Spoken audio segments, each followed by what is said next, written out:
Yo, what's up mga choy? Mayong gabi da asin tanan. Naata karon diri sa among balay. Kay nagluto-luto mi diri ang dapita. Kay mauli na malagi mi sa secret area.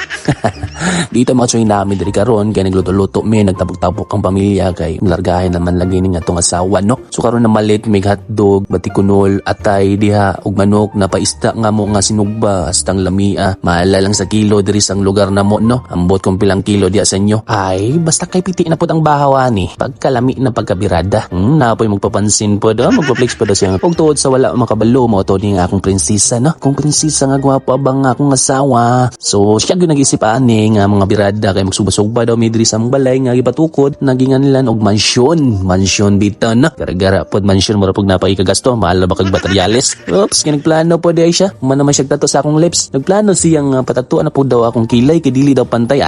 Badi ka masugot oy. Ganahan baka maupat imong kilay nga naga-training para baka. Unya ako imong model, unya ako magupat akong kilay tiwas kita ani. Bitaw mga chay kaning driya na prepare na gyud ang pagkaon tanan, no? Kay maoning mga pamilya ni Chuna, no? Og akong driya nagbidyo-bidyo lang pug ko kay mga on man mi. Uy, naunsa naman ka? Napagaw naman kay noon yet.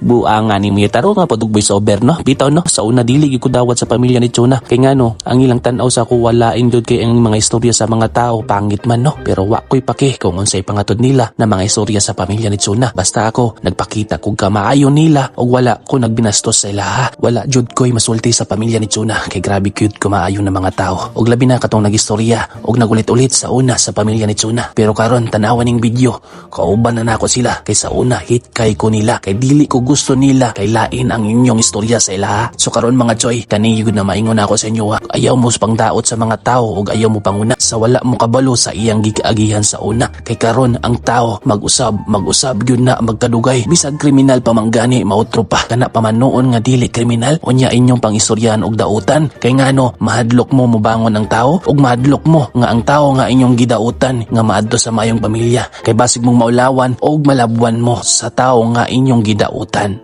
Maunang sa karon paningkamot mo kay ako naningkamot gyud ko og naningkamot mi nga mobangon sa kinabuhi sa kalisod ug kay niagi na magkakwartahan ning akong asawa sa una. Karon nagbuo mi og balay og naningkamot mi nagtukod mi og negosyo kay gusto mi mobangon og malambo ang among kalisod ug niagi man pud siya kagwartahan sa una natilawan naman pud niya kung unsa kalami ang kakwartahan natilawan na pud niya og unsay kalami kung naa kay alahas sakyanan tanan. Pero karon mutindog mi karon sa among kaugalingon nga mapundar na mabalik na muna ang among pangandoy og labi na kaning among gitukod nga balay karon kaning nakita ninyo nga video dire maoning among gipatukod kaning among balay nang gipahimo gikan ni sa among negosyo dili sa lain tao kay naningkamot mi wala mi magsalig sa ubang tao. Ayaw mo pamantay sa isa ka tao, mas maayo pa pag-focus na lang mo sa inyong kaugalingon kung unsay mga plano sa inyong kinabuhi kay sa panahon karon grabe nagiklisod kung dili ka molihok wala gyud kay mahimo sa imong kinabuhi. Abi niyo mga soy sa ako nabantayan sa una og hantod karon kung ang tao maningkamot walay gyud tawo nga maglisod, no? Mao ni akong nakita karon.